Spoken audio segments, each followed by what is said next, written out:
Janasena party అధ్యక్షులు రాష్ట్ర deputy CM Konidela Pawan Kalyan ఆశయాల మేరకు ఎంపీ తంగెళ్ల ఉదయ్ శ్రీనివాస్ పూర్తితో Andhra Pradesh civil supplies corporation chairman Thota Sudheer కోరిక మేరకు జనసేన పార్టీ సీనియర్ నాయకులు మచ్చ గంగాధర్ కష్టాల్లో ఉన్న పేద ప్రజలను ఆదుకోవడంలో ముందంటూ వారికి అండగా నిలవడం అభినందనీయమని పలువురు వక్తలు పేర్కొన్నారు.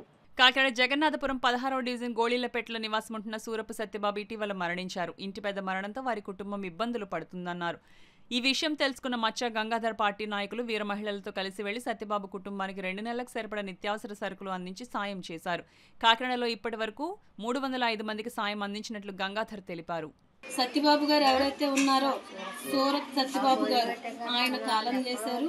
మరి ఆ కుటుంబానికి అగాఢ సానుభూతి తెలియపరుస్తూ ఆ కుటుంబాన్ని పరామర్శించి వారికి 2 నెలలకు సరిపడా రేషను నిత్యావసరత సరుకులు ఇవ్వడం జరిగింది. ఆ కుటుంబానికి జనసేన వాళ్ళు మీకు మేము అండగా ఉంటామని, ఎలాంటి కష్టమైనా మీకు తోడుగా నిలబడతామని జనసైనికులందరూ జనసేన నాయకులు ఆ కుటుంబానికి భరోసా ఇచ్చి ఈరోజు ఈ కుటుంబంతో ఇది 304 అండి. 304 కుటుంబాలని మన గంగాధర్ గారు వాళ్ళ కష్టాల్లో ఉన్నప్పుడు ఆదరించి వాళ్ళకి 2 నెలల సరిపడా సరుకులు అందించడం జరిగింది. మరి ఇలాంటి కార్యక్రమాలు మరి ఎన్నో చేయాలని గంగాధర్ గారికి కృతజ్ఞతలు తెలియపరుచుకుంటూ ఆ కుటుంబానికి ఆ దేవుడు ఆశీస్సులు ఎప్పుడు ఉండాలని కోరుకుంటూ జై జనసేన.